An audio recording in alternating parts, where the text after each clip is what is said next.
Welcome back for this Cyber Squad game video. Today we're going to be discussing our views on Immortal Fenyx Rising. If you like what we're doing here and want to support a small channel, make sure to like, share, and subscribe for future content. Today I have with me Thomas. How are you doing today, Thomas? I'm doing good, Mike. How are you? I'm doing good. I'm excited for this game, so I'm excited to dive into some of the information we've been able to get on the game. So, like we said, we're looking at Immortal Fenyx Rising, which is the latest showing had at Ubisoft Forward in September. I believe this game was originally called God and Monsters, and it's been quite a while since we've seen this game and seen any new information about it. So this was kind of awesome. The game is coming to Xbox, PS4, Switch, PC, and of course the next-gen consoles, with a current slated release date of December 3rd, 2020. So I've been looking at this, and I would describe this as Breath of the Wild had a baby with Assassin's Creed. I'm seeing a lot of similarities to Assassin's Creed Odyssey, the latest one, with a more mythical, cartoony twist, a little bit more uncontrolled exploration and some movement mechanics and transversal mechanics. So, Thomas, what's your first impressions from all the stuff we've been seeing here in the last couple of days? I'm gonna double down on that Breath of the Wild comment there. I definitely see a lot of similarities in the mechanics and the way the game looks to flow, as well as just the art style in general. I mean, you'd have to kind of be living in a box if you just didn't see all of that at first. On the side note, though, on the other hand, it still looks like a fun game. You know, I can see the Assassin's Creed stuff as well, and I look forward to trying it out for sure. And I'm sure it'll be fun, but we'll have to see what comes next.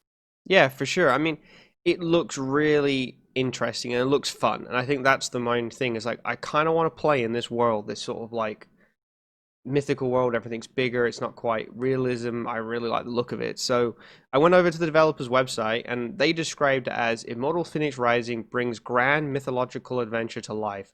Play as Phoenix, a new winged demigod on a quest to save the Greek gods and their home from the dark curse.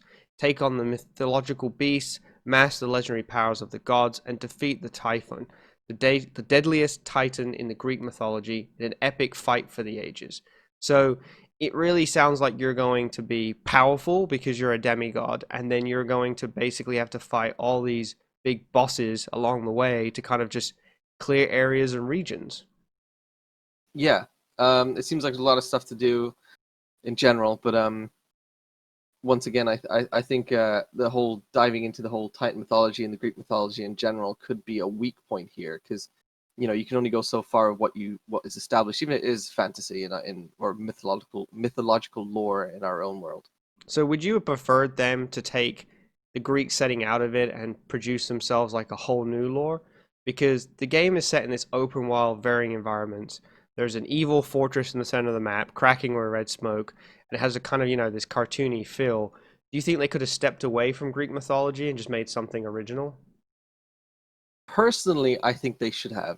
I mean, it's so much more fun to go into a game like this not knowing anything is coming. But when you hear the boss might be a Greek god that you know of, you can already assume what their attacks could be, what their element weaknesses might be, even if you gamify it, right? Whereas if it was completely new as a lore, you wouldn't know what you're running into. You always get a new surprise coming around the corner. On that same note with we're talking about Assassin's Creed similarities. It'd be silly enough to say that they made Assassin's Creed with the Greek stuff and the Roman stuff, and a lot of mechanics and visual stuff on the screen. The UI seems like Assassin's Creed as well. So it may have just been the easy way for them to have something established to go forward because they must have done a lot of research there in the first place, right? Yeah, I think that's where I think these guys even worked a little bit, probably as one of the Ubisoft studios that helped with Assassin's Creed Odyssey. I kind of agree with you. I like the Greek mythology, but after 100 hours in Assassin's Creed Odyssey, am I really wanting to jump back in? So my hope is the Greek mythology, it's more about putting a context to it and that the puzzle solving and other things, are much, much better because let's discuss some of these world features. So here's some of the way that the world interacts, right? That is different to maybe a traditional Assassin's Creed game, but Phoenix can climb anywhere depending on her or his stamina. I'm guessing you can change your character of depending. So the environment's completely open. Um, you have a companion horse that you can tame, and you get a wild stallion, so that you get the horse a bit like that. But you're also going to get this idea of the world is full of puzzles that you can try and solve, which reward you with upgrades. A large part of the game is in the overworld, which has bow puzzles, mosaic challenges, physics puzzles, and further explanation. You'll be able to gather crafting materials in order to cook up temporary health, stamina, defense, and attack buffs. So it's a little bit different world loop to say maybe Assassin's Creed, where, every part of the game we've seen so far, the puzzles are more like real puzzles rather than jumping into a dungeon and having to just work your way around it. Yeah. I mean, I've seen a couple puzzles that remind me of a few of the ones from Assassin's Creed, like the lighting ones. I've seen them use it in a way such as using as lasers instead. But, let's not pick straws here at some point. But I do like the idea of like cooking stuff. I mean, I'm a huge fan of games that put that into it. I know this is exactly a realistic game, but I do like that micro mechanic of looking after your character, even if it is just for healing or buffs, because it's a fun little thing to do on the side. Yeah, and with that, we're also seeing like life bars that only regenerate till like the latest piece of its life, a bit like the Assassin's Creed, right? We're seeing, fire bows that you can kind of teleport and fire around. So that's kind of similar to Assassin's Creed Odyssey. So you definitely can see where this has come from, but there's something just sort of like cute about the world in that you kind of want to solve the puzzles, jump around. So let's talk a little bit about the combat, because that's been the big difference for me. Watching this combat, it's been a much more visceral experience on the combat, less about the violent swords and all that, but more about like magical powers and things. So during the reveal event last week at the Ubisoft Forward, and during other gameplay we've been seeing from journalists around, we can sort of say that we're seeing a lot of combat. Phoenix will have a sword for light attacks. We're seeing a hammer for heavy attacks. To supplement that, we've got bow. We've also got a headpiece and a chest piece of armor. So not quite as much armor as Assassin's Creed Odyssey. Each item is upgradable and offer unique perks. Damage can be seen when you attack targets, so you kind of see more like an MMO-y feel. When you hit targets, you see the damage life come off them. And there's plenty of enemies and mini giant bosses to fight around the world. And I think over the course of the reveal, we saw a horned guy that they fought, and we've seen a few titans in some other trailers. Combat seems to be very power based, though. We're seeing a lot of like stamina based, being able to fly around with the wings. Attack, you're able to sort of pull yourself to enemies, hack them up, get stamina boost, pop a stamina mana uh, boost, and then you're able to attack again and keep moving. Is this a fun loop, or is this just the standard loop of most of these games these days? Is there something unique about it, or are we just looking at another open world RPG kind of game? I think I think the fun is going to come in how you make the game fun yourself. I believe like it looks accessible enough, right? That it's going to be if you want to run in and you want to hit things with a hammer, you can do that. If you want to stay back and shoot stuff with an arrow, you can do that. However, if you want to use power attacks, go in fast, hit hard, drop off, back off, shoot back in. I think there is a bit of a uh, mastering here to the combat. I'll admit that.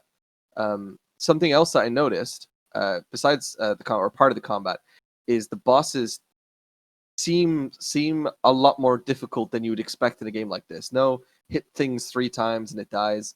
It's a lot more. You're actually fighting a tough enemy, which I really like.